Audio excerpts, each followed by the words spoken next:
And we are live in studio. No So, opening. welcome to Wyrd Realities Countdown to Halloween, where we are counting down the spookiest, scariest, and most downright weird horror movies of all time. And today, we are diving into the realm of comedy horror with two classics that will have you laughing and screaming in equal measure. Well, maybe not. First up, we have John Carpenter's Big Trouble in Little China. And next, we're going to take a look at Dale and Tucker versus Evil. So, after we laughed and screamed our way through those two gems, we're going to wrap up the show with a quick discussion about Bad Monkey Episode 2. So, get ready to laugh, scream, and maybe even learn a little bit about Chinese mythology. So, Alan, take it away. Well, welcome to Thursday. It's good to see you all. Tony, good to see you out there tonight. We've got, like Hadley said, two great flicks tonight. Big Trouble in Little China, John Carpenter's 1986 homage to Asian mystical movies, and Dale and Tucker versus Evil, which does a flip on the psychopathic hillbilly killer Hills Have Eyes type of movies. Hey, Doc, good to see you tonight. So, I believe Scott's doing Big Trouble in Little China, right? I see by the, and Rich is doing Dale and Tucker. So, which one do we want to dive into first tonight? Let's do Big Trouble in Little China first. All right. Okay. All right. If you have not seen this movie, shame on you. Shame. It's, when did it come out? 1986. It's an unusual movie for John Carpenter. Kurt Russell is a truck driver. He goes to visit a friend of his who lives in Chinatown. Wang Chi, who's played by Dennis Dunn. Kurt Russell is the infamous Jack Burton. And Dennis has a fiance who's coming. He's going to marry her. The fiance is kidnapped. So Jack and Wang decide to go. Jack agrees to go with Wang to try to rescue her. And when they do, he goes with who? Jack goes Wang. with who? Wang. I just wanted to say that again. Wang. Sorry. Alan loves Wang. What can I say? And when they do, they go and they get mixed up in this huge, gigantic gang war between two gangs, one of which is led by this weird priest type guy, Victor Wong, who plays Egg Shen. Don't know where they got that name. Kim Cattrall is in it. She was there to make sure that the fiance was not going to be human trafficked. Her name is Gracie Law. She gets wound up in this whole thing. And of course, Kurt Russell and Kim Cattrall don't like each other in the beginning, and they start to eventually have a relationship. The movie is fun. The deeper they get into this, the more they try to figure out what's going on. They run into all of these strange characters. Egg Shen is in one character, he's this like 200-year-old guy in a wheelchair who can barely move, who has a curse put on him, and all he needs is to marry this young virgin, and he'll be able to release himself. But he can release himself in the form of this Chinese emperor type spirit. And he's got the three guys around him, Thunder, Rain, and Lightning, who it's hard to describe them, but they are these like mystical, fantastic guys that shoot lightning out of their fingertips, and they wear these weird costumes. It's a fun movie. Unlike anything Carpenter has done, this one has got a lot of underlying comedic elements to it. It's even got a monster or two in it. And it's, like Hadley said earlier, it is a bit of a nod to the famous kung fu movies of the 1960s and 70s. It's a good movie. If you haven't seen it, watch it. I would not put this in my top 5. John Carpenter movies. To be honest, I had not seen this movie since it came out. And I'm watching it this weekend, and I'm like, this is unlike anything John Carpenter ever did. You know, it's comedy. There's no horror elements to it. And I started to realize that really the main hero wasn't Kurt Russell. It was the Chinese guy, because he had all the action scenes. He did most. Like Kurt Russell kept on getting knocked out during this. The actors were phenomenal. The roles they played, even though they were dramatic, even though they were over the top, they did them well. The weakest link in this movie is Kim Cattrall, but let's face it, they put her in because she was the sexy blonde from the mid 1980s, and they wanted to have that, you know, woo, let's go see her factor.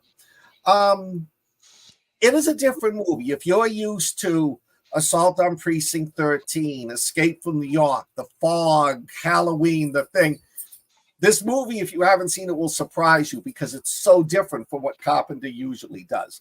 But again, I'm saying that it's a good movie. Oh, yes. Ash said Ghost of Mars. I forgot about that. I like that movie. I like Ghost of Mars too. I like that. I actually like it better than this one. But I'll let you get somebody else can say that. Oh. I love this movie. This is top 50 for me. Yeah. It's just one of the great things about this movie is the testament to the actors, because they act so well at acting shitty that it comes off great. The whole purpose of their overacting was to overact, and every one of them, even Kim Cattrall, nailed it. They just act kind of out of their ass, and it's great. The Jack Burton one-liners in this, just second to none, just absolutely fantastic. The plot is, typical John Carpenter kind of weird ass plot. You don't really know what the plot is. Something about a wizard that needs a girl with green eyes to free him and make him solid. But pretty much every Asian actor from the 80s is in this film. Every one of them. And they all do a good job. Good guys and bad.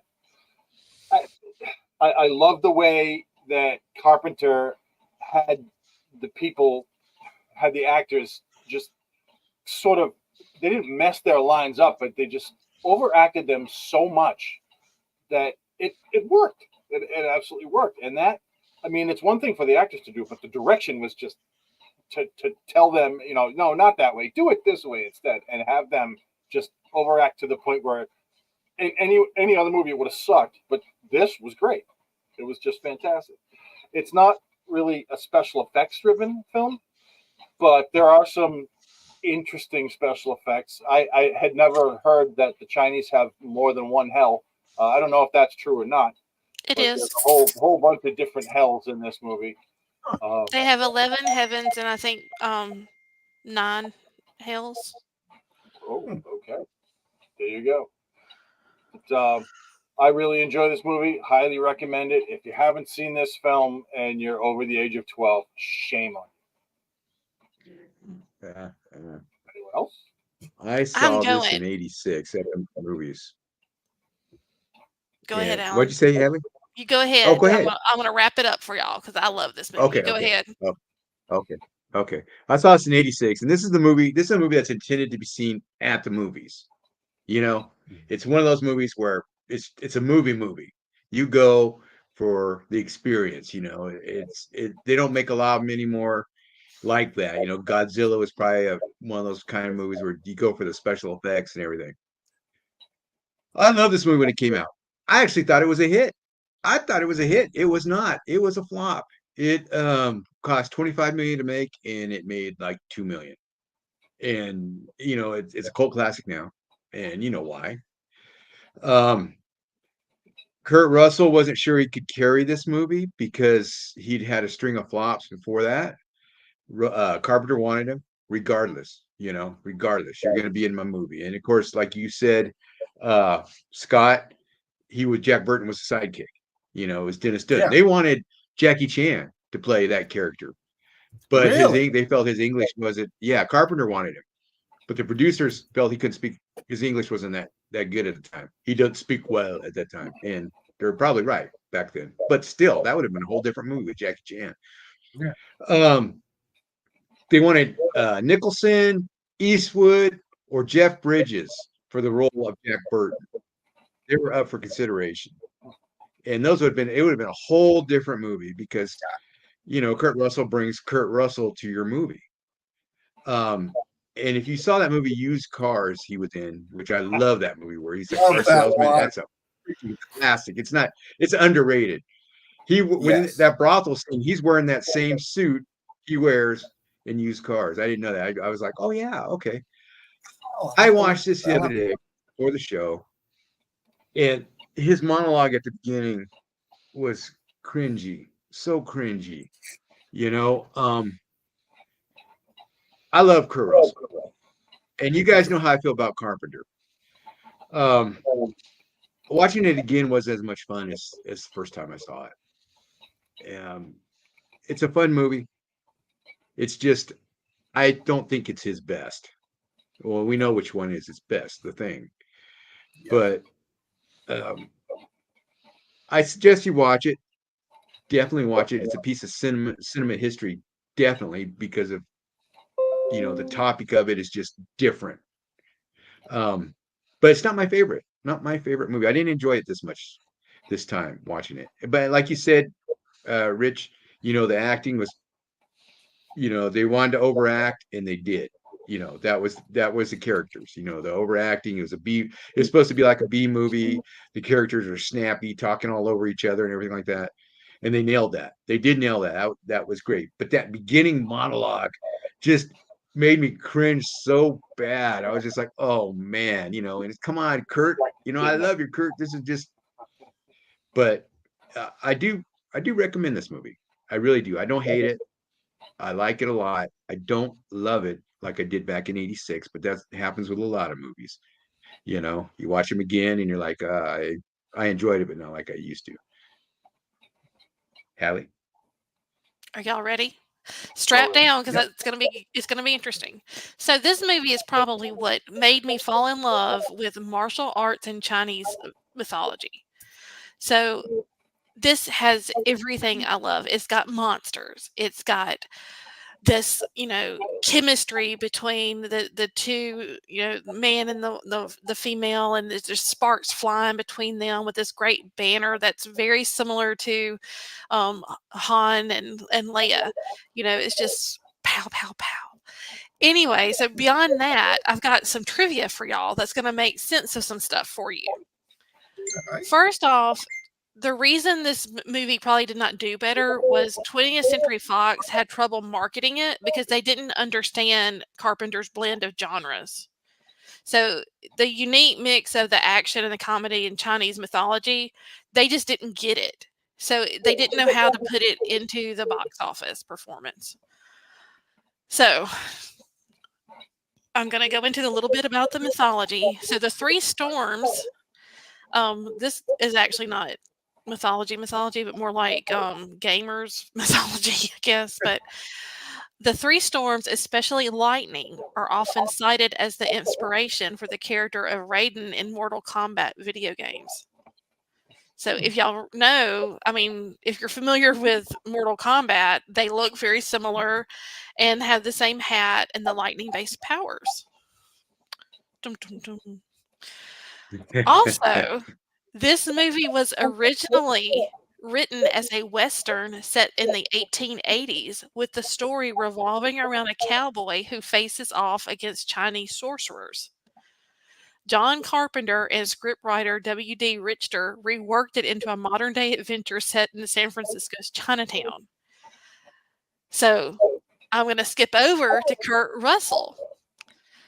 So Kurt Russell was initially hesitant to take on the role because he had starred in several flops before this film, and he was worried another failure might harm his career. But Carpenter convinced him by explaining the film's unique tone and vision. So knowing this, Kurt Russell, and this is gonna, it's gonna mind blow.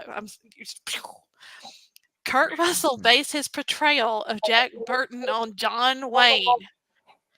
And if you notice, he has a similar swagger and delivery. And that's what makes that character's so fucking awesome. And I said it, there's put $1 in a tip jar there for Max. And so it just is great. I love this movie. There's been talk of a sequel. Over the years, Dwayne "The Rock" Johnson has been attached to a remake, but as of now, it remains in development. And Carpenter and Russell have both expressed an interest in returning to the world of Big Trouble in Little China, but no official project has materialized.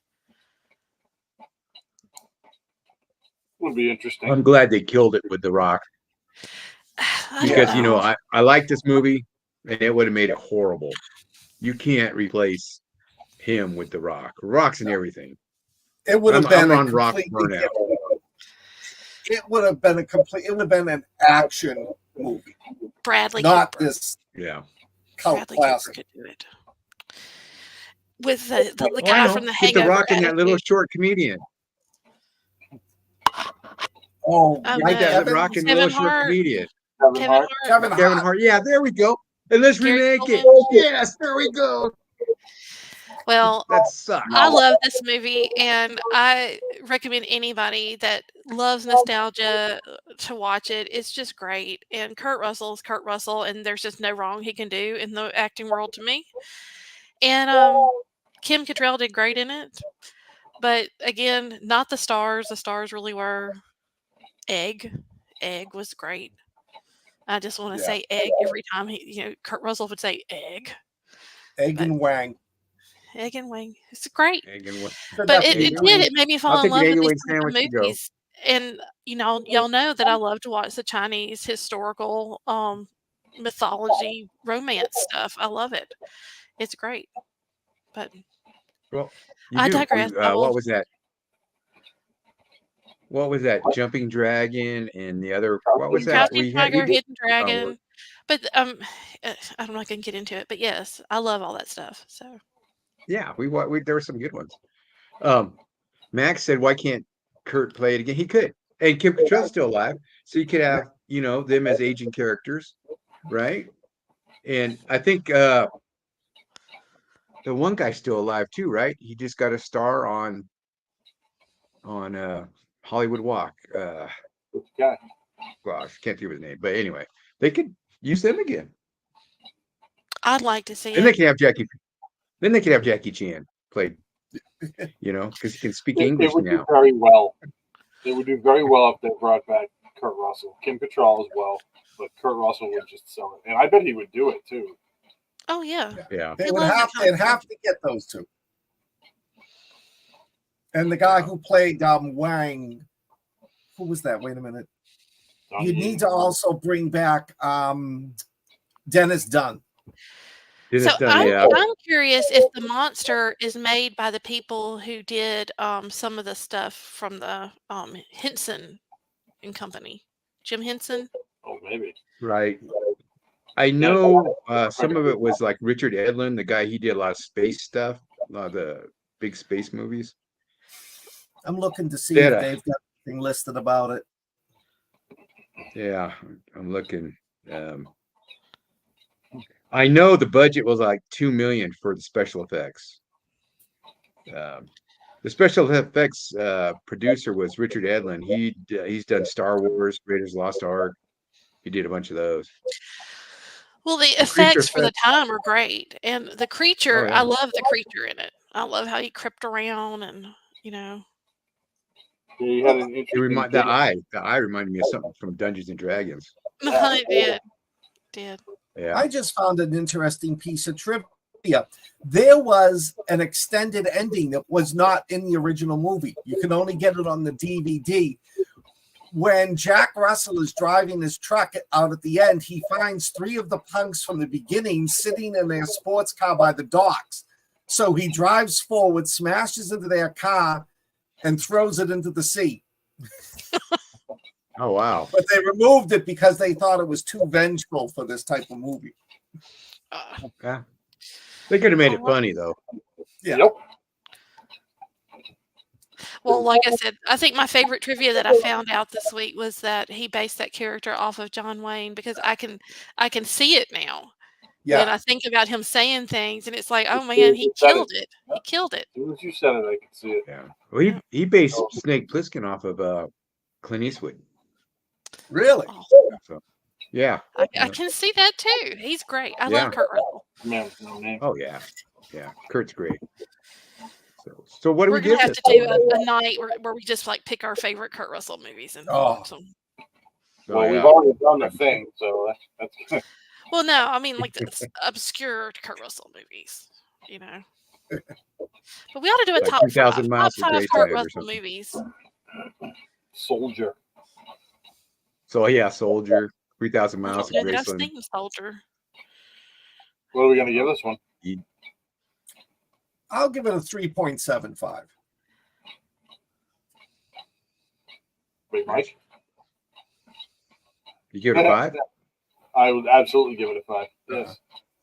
I love this Hallie? film. A 5. Like I said, it really made me fall in love with this kind of movie.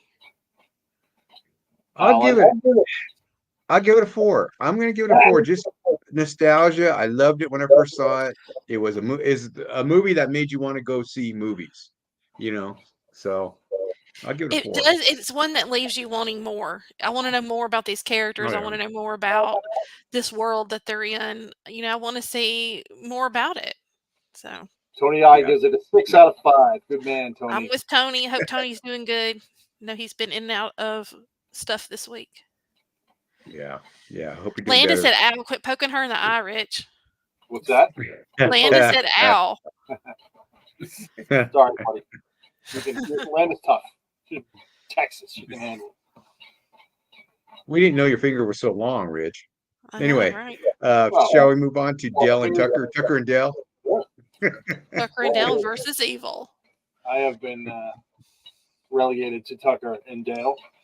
So released in 2010, Tucker and Dale versus Evil is a ridiculous comedy noir about two hillbillies who meet up with a gaggle of entitled college students while both groups are on vacation. Go figure.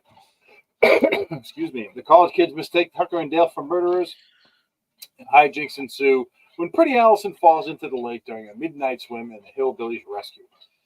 Tucker and Dale, played by Alan Tudyk and Tyler Labine, take Allison back to their vacation cabin, and the college kids run off thinking the rednecks are going to rape and murder her.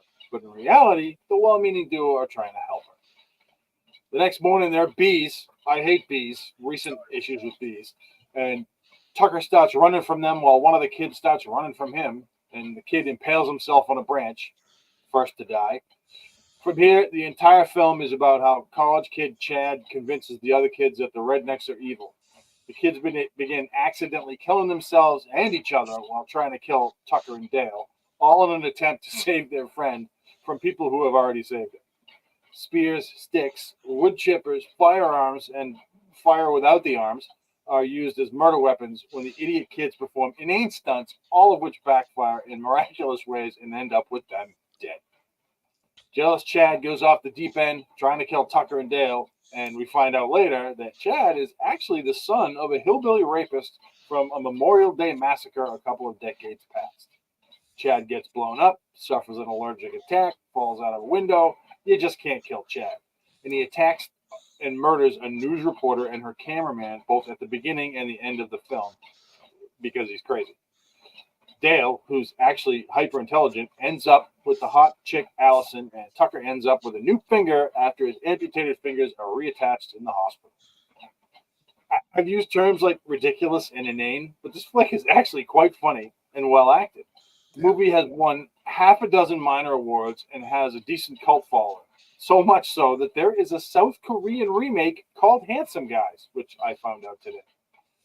Considered a direct-to-video flop, the film didn't make back its $5 million budget, which is a shame, but it has, like I said, a huge cult following. I like the film, and I've seen it a couple of times now. What did you guys think? Is this something that you guys actually like? Because I know there's this group of people who love this movie, and there's a group of people who hate this movie. I'm in the first. I love it. Touted or hated. I thought it was pretty good. What do you guys think? Go ahead, Hadley. I love this movie. This is in my top 3 horror comedies. As Max said, if Alan Tudyk is in it, it's got to be good. I've loved him in everything. I love his Resident Alien. If you have not seen that show on Sci-Fi Channel, you have to watch it. But this movie, I laugh at stuff. The 2 scenes I always laugh at is the one when the kid's coming up to the cabin thinking these people aren't bad, and Alan Tucker goes through, hits the hornet's nest, and he's running around outside the house trying to kill the bees with the chainsaw. And the kid thinks he's coming after him. The kid goes running and gets killed. The other scene I laugh at is when Tucker is at the wood chipper and the kid tries to push him in, and just as he jumps, Tucker bends over and the kid goes into the wood chipper, and Tucker's trying to pull him out, and the other kids think he's pushing him in. This movie is funny. I love the way they reverse it. The college kids who are smart are just butt heads. They have no clue what's going on. And these 2 guys, they're hillbillies, but Dale has got the sweetest heart to him. He's so sweet, so lovable, and Tucker's a little bit rough around the edges, but he's a pretty smart guy. And I love the end with one of the fingers he gets attached to him. Now this is a classic. You have to see this one. This one and they also make fun of Texas Chainsaw Massacre, and the final fight scene, Motel Hell. Scott Baker would never last a minute in the South. He does not understand the concept of ladies go first. I'm sorry. Alec kept saying it badly. So I love this movie. I think it is a great parody of classic horror movies like Texas Chainsaw Massacre or Friday the 13th and Deliverance. It really does turn things around and makes you think about things differently. But as Rich was saying, this film premiered at the Sundance Film Festival in 2010, and it really is received positive reviews, and it won the Midnight Audience Award. And it kind of helped it get attention from distributors and horror fans. So I love it. I saw it. A lot of my friends, this was, a movie that we all wanted to see. We went to see it. So Christy and I will actually watch this sometimes just to laugh. But it's great. And some of the stuff that y'all might not know is Tyler Labine, who plays Dale, improvised many of his lines, and his natural comedic timing added to the humor, making Dale lovable and endearing. And Alan, and I can't say his last name, the guy who plays Tucker, he performs many of his own stunts, including the scene where he was attacked by bees. So he's just a great physical comedian. So that's always awesome to see. But the thing that I like the best is that the practical effects that they used really made some of the best death scenes over the top but funny, like the wood chipper and the impalement scenes. It just made it just more fun. I mean, as fun as those things can be. There's been talk about a possible sequel, and both Tucker and Dale have expressed interest in returning to their roles. However, right now there's none in the works. But I'm hopeful that one day it will happen. They actually wrote a script, and then they didn't like it. There was a script written for them, I should say, and they didn't like it. So in 2014, they said, "Yeah, we're going to do this. It's going to be great." And then 2017, Alan Tudyk was like, "Yeah, the script kind of sucked, so we're going to move on and see what we can do later." Just too bad. I mean, I wouldn't want to see it if the script sucked too, but if they would have made a good one, it would have been a good one. Yeah. You got any more, Hadley? That's it. Bad. Okay. Yeah, this movie it's hilarious. Landy, you got to watch it. It's hilarious. Although she's already all the good stuff's been ruined by Sky because but you see him. You really have to watch it, Landa. I mean, yeah. Spoilers aside, it is well worth watching. It's great. Yeah. Steve the Pirate is always good. Yeah, you guys got that one. I love anything Steve the Pirate's in, like you guys. I think Dodgeball is one of my favorite movies of his, though. Alan Tudyk. Good thing he's got two. And Tyler Labine. I don't know if you ever watched the old series. I think it was on like WCW or whatever, called Reaper, Reaper. where the Satan's son's got Yes. and he was his sidekick in that, and he's great. He's done a few supernatural series Yeah, after he's that great. one. Yeah, We he's should great. try and get him on our show. Oh, that would be great. That would be That would be Alan. great. Next week, that's your job. You have 10 minutes. Tyler, this is Alan Gamboa from Watching Weird, or from the Operation Zulu series. Oh yeah, I know who you're calling me. Really? Yes, I am. You He's want to be on probably our the guy that show? made your Yes. hat. That's probably him. Oh, probably. This is worth watching. A lot of y'all out there have seen it, and you agree. It seems like it's a fun movie. It's not stupid. It's very smartly done. Yeah. The acting in it's great. You'll recognize some of the college kids will recognize from TV series and stuff. It would pair well But there's with a Shaun of the Dead night. yeah. So watch this one if you haven't seen it, and watch it again if you have seen it. So what do we give this one? I will give this one a 4. I really enjoy this film, and this is another one. If you haven't seen, you really should watch it because it's land up. It's funny. It really is funny, and it's like they call it like a Splatterlandia or something like that, just because there's a lot of gore in it, but Yeah. it's not over the It's top. well done. Yeah, it's exactly. well done. It's not gore for gore's sake. It's gore to make it funny, and I mean, gore shouldn't be funny, but they did a good job. Yeah, the wood chipper scene is the best. Best. Okay. That is great. That's great. And the bee scene, that's awesome. That's Yeah. awesome too. Well, what do you give it, Hadley? I'm probably going to give it a 4.5 because I love this movie and it makes me feel good when I watch it. Good. Scott? 5. Ooh. Wow. Damn. I'm gonna give it a solid 4. So And there you have it, folks. yeah. 2 this 4s, movie if you haven't a seen it. 5, and a 4.5. So Very close to perfect. pretty close. Pretty close. Yeah. All right. So what do we got now? Well, tonight we are talking about, let's see, Bad Monkey Episode 2, $100 Says You Won't. In this episode, Andrew Yancey delves deeper into the mystery surrounding the severed arm found in Key West. As he investigates the life of the deceased man, Nick, he uncovers a web of deceit, corruption, and dangerous secrets. Meanwhile, Bonnie, Yancey's ex-girlfriend, reveals a shocking secret about her past. Dun, dun, dun. So, what did y'all think? I loved it. Oh, just I think this is one of the best new series to come out. I'm a big Vince Vaughn fan. He's got that sort of talk over. He just talks and he's funny, and it's how his mannerisms and how he says things, and of course what he says.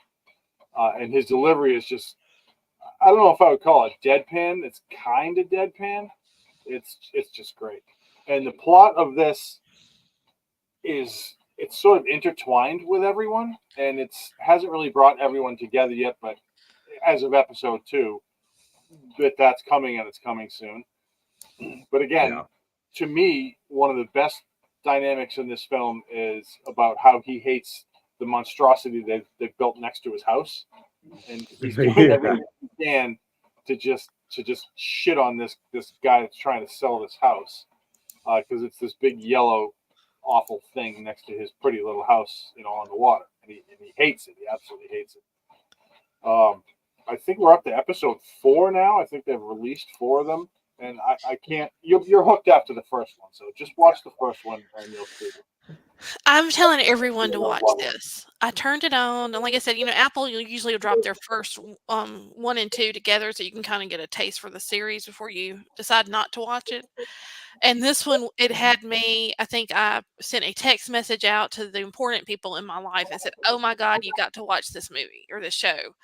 Vince Vaughn's amazing. This is the best I've ever seen Vince Vaughn, and it just gets better with every episode because you get more of Vince Vaughn doing what he does best."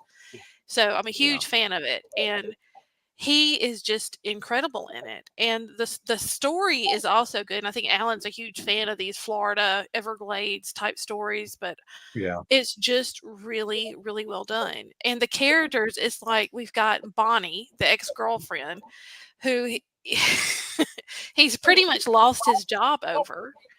And she has a big reveal about living under a false identity. So it's kind of like she drops this bomb on him, and I don't know. I don't want to spoil it because I really want everyone to watch this show. But I'm curious what y'all thought about the reveal.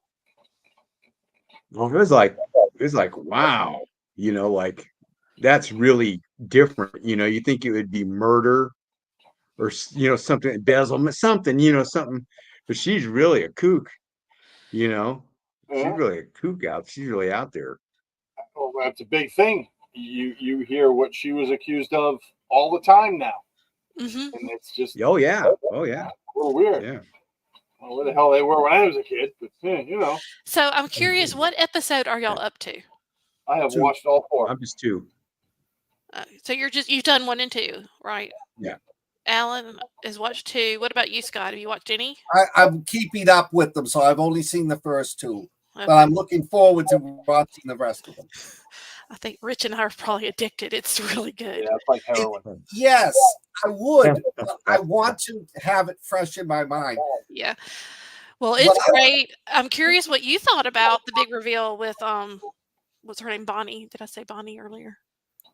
The funny thing is, I loved so much else. I don't remember what the reveal was. I'm gonna have to go back and watch it. This was, and this is why I think Vince Vaughn is fantastic. Any other TV show, this would be a boring transition. They're leading, they're dropping a few little clues and they're leading up, to the big action scene. And yet this was not boring. Vince Vaughn makes it hilarious. I agree with you, Adam. I love the pranks he's pulling on the realtor trying to sell the house next door. And I loved him as the health inspector.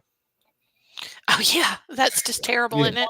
Well, I'm going to go ahead. I'm just going to since the idea is that everyone's watching this along with us. I'm going to go ahead and say, because Scott didn't remember, Bonnie she was fired from her job. Is that right? Yes. As a school teacher for having an affair with a student. Oh, that's right. It's deeper than that, though. The cops are looking for her. Yeah. Yeah. Oklahoma. Yeah, she had a whole nother name, and the cops have been calling him. Yeah, they just figured out where she is. And if you remember in the first episode, and I know y'all do, so I'm just kind of refreshing this for people who might not remember. He's lost his job over her saying that her old man husband had hit her over their affair. And so now it's kind of calling into question what really happened. Yeah. Was she really being honest then? What's going on with Bonnie? That when he goes into that restaurant as the health inspector, and it is so nasty. There's rats running around, and the guy, what? He goes, why 16 violations or whatever? He says, rat droppings and rats should be 1, just rats. I mean, it's so gross in there. Oh. But the sad thing is, when I was an exterminator, I saw restaurants like that. oh man. But I can't imagine. Vince Vaughn does great comedy because he's very deadpan, but he isn't deadpan. He's not over the top. He almost sounds like the guy you work with that's really funny, but doesn't act like the comedian. Well, he does like that he's like that guy. What's his name on Arrested Development? The main character. I don't. His delivery's like that. You know, it's funny, but he's the straight man, but he's not. You know, he looks like the straight man, presents like the straight man, but he's got the funny lines. You know, and that's what's great about him. And the cast, Natalie Martinez, who plays the coroner, you know, where she's doing that body with that girl. That girl's got that top on, and the next scene you see her out at the restaurant with her sister. She's wearing that dead girl's top. I watched it. I mean, things like that are great in this. Yeah. You know, Well, I love how and as when he he delves loses, into more of the background of Nick, that he's uncovering so much. And, this was something that everybody else oh was going yeah, to throw away. So you really start wondering how deep this web of corruption's going. oh yeah, and you know his boss is.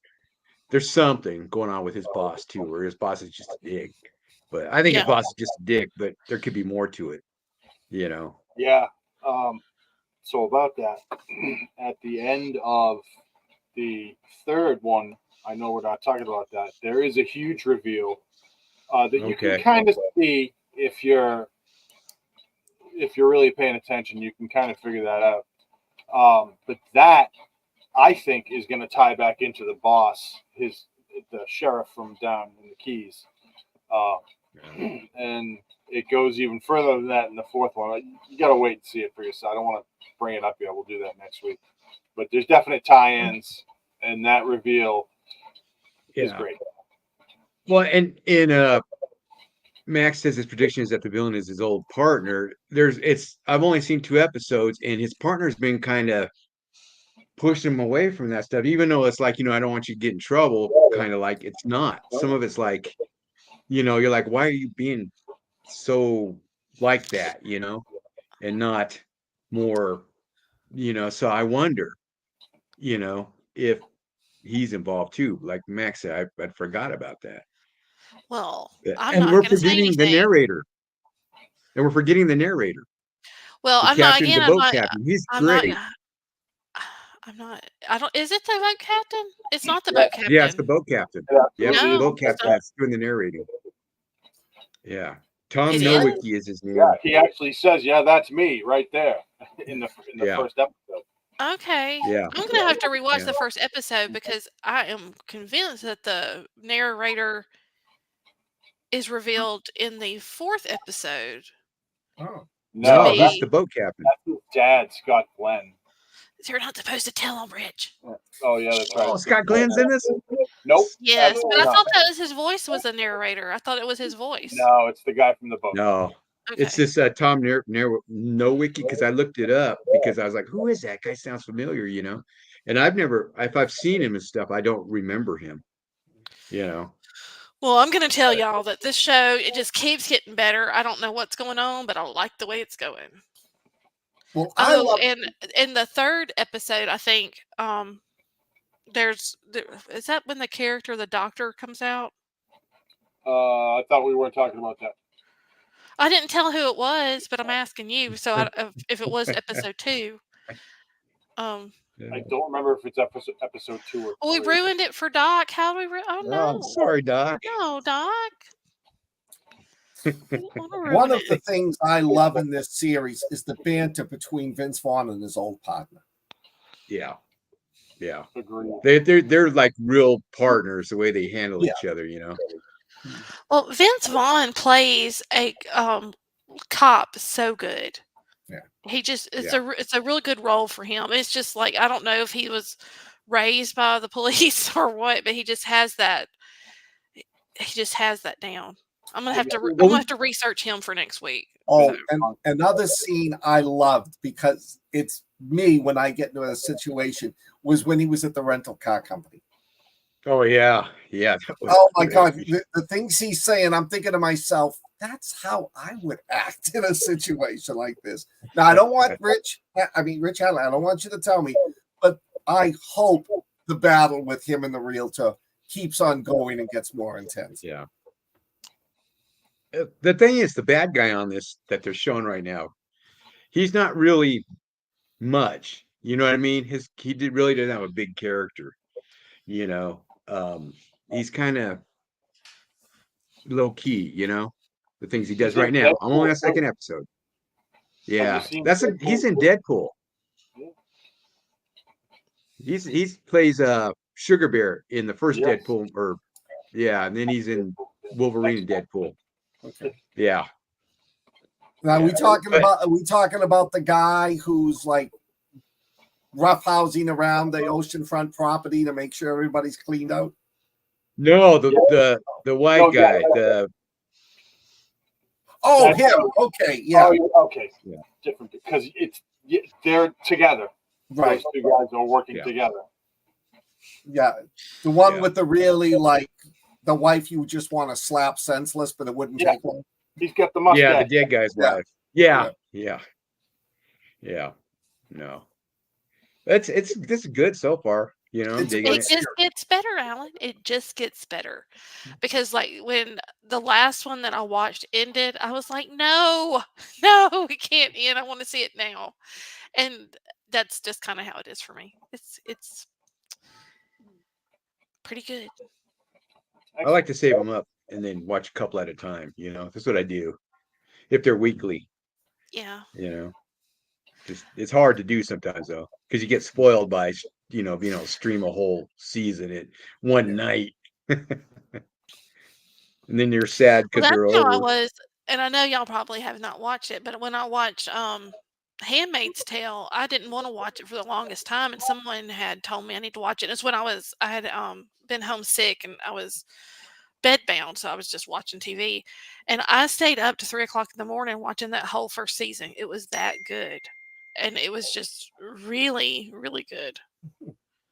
Yeah, T needs to watch that. She really liked it. Hey, Max says, yeah, these cliffhangers with a weak weight is exhausting. Modern problems. Hey, Tulsa King's starting up this month. Oh, I'm so Yeah. excited! I just I thought it was September. watched it It's again. not September yet, Alan. Yeah, 2 well, days. I'm sorry, in next week. It's a couple of days. Sometime after Yeah. next week. Monday. And there's new stuff about Yellowstone going on too. There's all kinds of upset. Yeah. I don't know the latest, but I saw that it was supposed to start and then it didn't start, and that now that Yeah, the it's old supposed to have people who Michelle were in it are Pfeiffer, coming isn't it? in. The new one is supposed to have Michelle Pfeiffer in it, but So when you say the new one, is that the same show that it No. was before, or is it No. a different show? different show. No, another story connected to the history Right. or something. I thought she was going to be in the next season of Yellowstone, which I've never seen Yellowstone. I watched the first episode, maybe two. So I'm actually going to pick it up when it ends. It's the Tyler Sheridan Yellowstone verse. Mm-hmm. He's got a lot of different stories with a lot of different people. They all are going to, I mean, I'm going to cuss, and y'all, Max, I'm just going to have to put $1 in the jar. It's like that same shit that Kevin Costner tried to replicate with that weird ass Horizon. 5-year movie that he did. Yeah. It is a lot of stories that interconnect at some spot. But that's where it goes from, like, the Dutton family starts off with Tim, what's that singer's name? Tim McGraw. Tim McGraw Tim and Faith McGraw. Hill. Yeah. And in 1883, as like the forefathers or foreparents, whatever. And then it did 1923, right? Mm-hmm. And then that's Yeah. all supposed to be connected into the Yellowstone verse, and I guess that's what this other show's going to do. And they were supposed to do that. What was it? The Four Sixes. They Oh, never did yeah. that show, though. What happened to that show? Yeah. No idea. Yeah, 1923. They need to finish that up because you got Harrison Ford in. What's her face? Um, And they're not getting any younger. no You know? kidding. Gosh, what was her name? What's her name? She was in Red. She was Morgana the Fae in Excalibur. Yeah. Helen Mirren? Helen Mirren was Morgana. Helen Mirren. Yeah, that's her. She's in 1923. Yeah. She Harrison Ford and her. It's really good. Talk about cliffhangers. It was pretty good. So Yeah, Red Hulk. I hope they make that. I don't know. I think it's kind of weird. The things about the Hulk movie, the Marvel Universe, and all that stuff. Anyway, Isn't it? I was just answering again to you. Isn't it already Huh? made? Is it? See, that's a, I thought it it's was. it's a Hulk movie with there's a bunch of different Hulks in it, right? A bunch of Yeah. different. Google it. Harrison Ford is too old to be a Hulk. Oh yeah, he plays a what's his name? The Grandpa soldier. Hulk. No, he plays the general that's been chasing the Hulk. Ah. World War Hulk 2024. Oh, that's the Okay. teaser. That's You know, the Hulk has had more incarnations than any other Marvel verse character. Yeah, I think so. Not Edward Spider-Man. Norton played Spider-Man. it. Eric Bana played it, Yeah. and Mark Ruffalo. Yeah. And then there was the original. I can't think of the actor's name. Bill Bixby. Bill Yeah, Bixby was Bixby, awesome in that. I love that show. We used to watch it every week. Bill Bixby was Bruce Banner, not the Hulk. Still. The Hulk Don't was make me Lou angry. Yeah, Lou Ferrigno. Yep. Yeah. Well, You know, it was they couldn't recast Lou Ferrigno, so they had to go to what is it, the AI generated Hulk. Yeah, but I mean, well, that was, yeah, special effects in that was so corny, but still, you love that movie. Like Not the Johnny movie. Depp. well, you know, that first movie was so dark. You know, Oh, it was yeah. filmed so dark, the fight scenes and everything, you couldn't see what was going on. It's like, and it was a Why do psychological they do that? drama. Don't they realize that you can't see? Yeah, right. But you get filmmakers to think that's this film noir thing that's really great, and really when you get people like us watching it, you just get pissed off. Why would you do that? I can't like that. That third Alien Why movie, would you which was crap anyway. It was just so dark you couldn't see anything. I saw it at the movie theater. I couldn't see anything. Why would you spend Yeah. that much money on special effects and then not let me see them? So you can hide them. I mean, I understand where they make the movie dark because the special effects suck and they're trying to cover it up. But well, we've talked about that before, that oftentimes, you know, just alluding to something is the solution to, you know, bad effects. Yeah. Yeah. Well, look at Alien, the first one. That was great. You know, you didn't see a lot till then. Yeah. I miss the special effects, the FX. I miss, like, I loved, and I know we've talked about it before, that show they used to do on Sci-Fi. Oh, where I it would see have Face Off. Yes. Face Off. Yes. I watched that, and it's one of those that I could go back and rewatch. I love to watch Oh, we these do. creative people. Why did they cancel that? That was so I think it was good. budgetary. I think it was budgetary for them, but yeah, I know it got good Let's ratings. make 15 Sharknado movies. Not everybody loves that stuff, so. But it was the thing that I loved about, because I hate reality TV. So let's just get that across. But these people were so supportive of each other and wanting to help them that it was good to see. But I don't know. Yeah, sometimes the judges were like bits of butt heads. You know, they're like comparing, these people to like Rob Bottin. No, they're starting out, but no, the ideas and the concepts they came up with was phenomenal. Oh yeah, they had some really good stuff on that show. Oh yeah, and the talent that those contestants showed was phenomenal. I mean, you see the people that were out of their league, though. There are some people that are just out of their league, on that show. You're just like, oh yeah. Yeah, but what that looks like shit. They're getting good jobs. They're definitely in the business. Well, they always complain about, and I think this is true, the special effects people, is they don't make a lot of money because these studios don't want to pay, the effects budgets. They just don't, they're cheap on everything, I'm sure, but they just don't want to pay, and some of those things, you see some of the work they do on that show, it takes forever. But look at a company like ILM. You know, that's what they Yeah. do. Look at Tom Savini.